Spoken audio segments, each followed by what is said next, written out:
Hey guys, I'm Jameson with Rogue Engineer, and today we're hanging out in the basement. We took this plain wall and turned it into a massive 15-foot long built-in media center. Let me show you how we did it. Start it up. To start this project, we needed to build the cabinet bases. Now, I knew I wanted them about 2 feet tall and about 2 feet deep. So I went ahead and kind of mocked that up. And at first I had laid out 5 cabinets in total. However, I didn't quite like the look of that, so we opted for 4 cabinets. 2 of those cabinets have doors on them, and 2 of them will have massive drawers to house all kinds of stuff. For the cabinet bases, we ended up going with a pre-finished plywood, which is perfect for this project because it takes out the finishing and it gives you a nice, durable, glossy finished look to the inside of those cabinets. After I built the cabinets, I actually started on the drawers. Now, I've got an entire video and blog post including plans that show you exactly how to make drawers. So we needed to take those drawer slides as well as the drawer wall thickness, the side wall thicknesses, and add all of that up and subtract that from our opening. And then we could kind of fine tune the width of the drawer to make sure that that slid very nicely with those drawer slides. Once we got the cabinet bases done, then we could figure out exactly how long our platform needed to be. So I stacked them all up side by side and I started building the platform out of 2x4s. With the platforms built, then we can move those inside and start to anchor them into the wall while we're getting them nice and level. Now we can start installing the cabinets onto the platform. Since our platform is nice and level, this should be relatively easy. We just set those cabinets in place, screw them together, and then anchor them into the wall. Again, all while checking to make sure that everything is nice and level. With the cabinets installed, now we can move on to building the top. The top, I wanted to be a nice flat surface, so we opted for plywood because that was a relatively cheap top to be made. We doubled up the plywood to give it a little bit thicker look and to add some more rigidity to the top surface.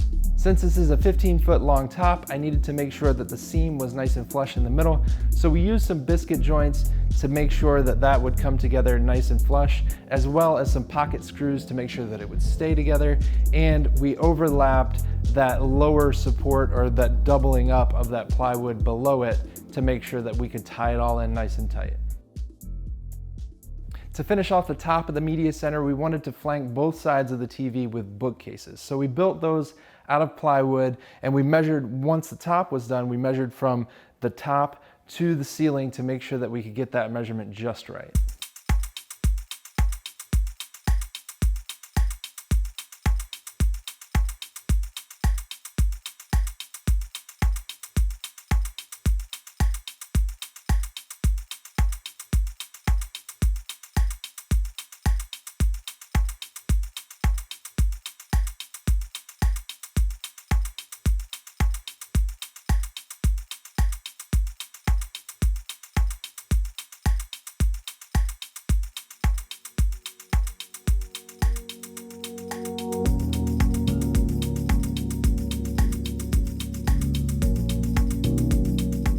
At the top of the bookcases, I actually left one of those shelves about 3.5 inches lower. That way I could cap it all with a 1x4 to give it a nice finished look.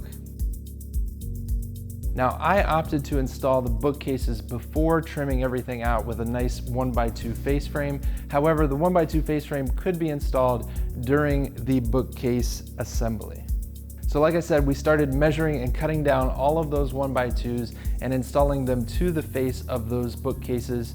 We also installed that upper cap to the built-ins right above, or 3.5 inches below the top of the 2 bookcases and in between the TV. And that would again carry that 1x4 across the top to give it a nice finished look. At the same time, we also added that 1x2 cap to the front of the plywood top, and that also gave that nice finished look that we were looking for, as well as a 1x4 to the front of the platform below the cabinets, and that will again cap that and make it look really nice. And then I went ahead and installed the drawer slides. Now for the bottom drawer slides, I actually just spaced them off the bottom of the cabinet with a 3/4 inch piece of plywood. But for the top drawer slides, I used the Craig drawer slide jig, which is a great jig for this application. After getting the drawer slides installed, then we could install the drawer boxes. And to do that, I used, again, a 3/4 inch piece of plywood for the bottom drawer. And then I clamped a scrap piece of plywood to the side of the cabinet, making sure that it was nice and level, and mounted the top drawer to the drawer slides.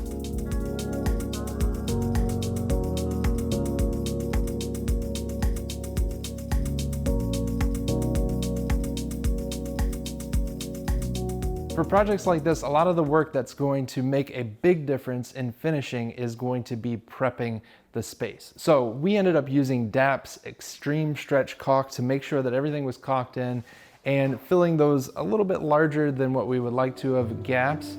And as well, that caulk is going to be perfect for making sure that it doesn't crack out over time.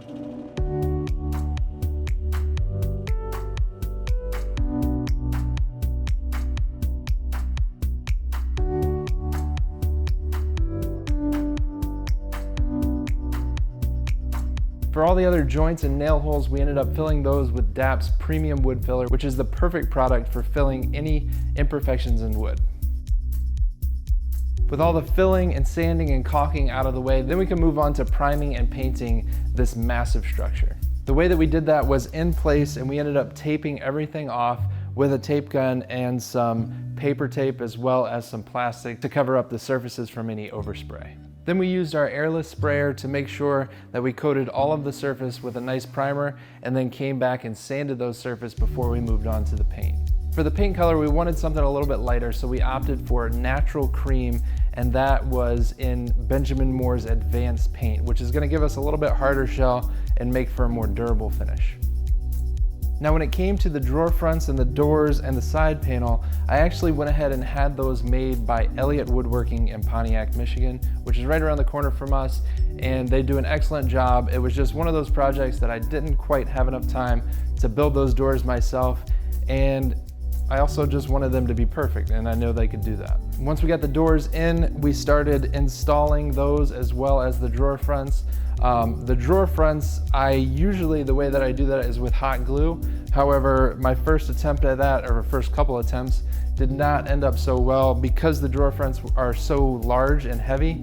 They ended up just peeling off the front of the door. So what I needed to do was I got the hardware in, and I measured and found the exact location for those holes. I drilled those holes, and then I screwed through those holes and into the drawer itself. I used an 1/8 inch spacer below the drawer, and that would give me just the right amount of reveal that I was looking for. With the drawer fronts secured in place, then I could pull the drawers open and secure them from the inside with 1 1/4 inch wood screws. After that, then I could take those wood screws that I put in the front holes and then install the hardware.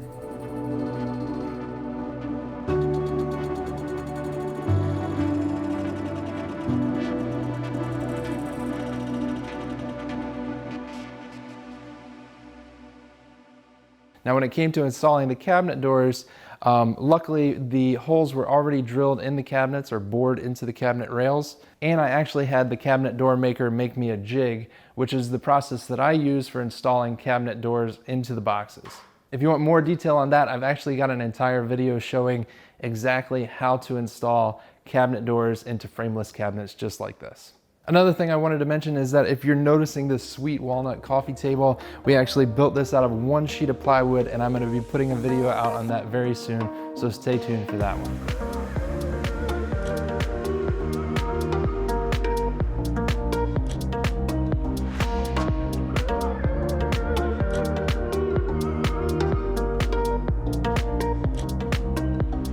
So I hope you guys enjoyed this project. It was a massive build and required a ton of plywood, and in today's market made it not so cheap. However, if you want more details on this build, I'm gonna have all of that in written form on my website. You can click that button right there. If you haven't hit that subscribe button yet, make sure you hit that one right there. And until next time, be safe and happy building.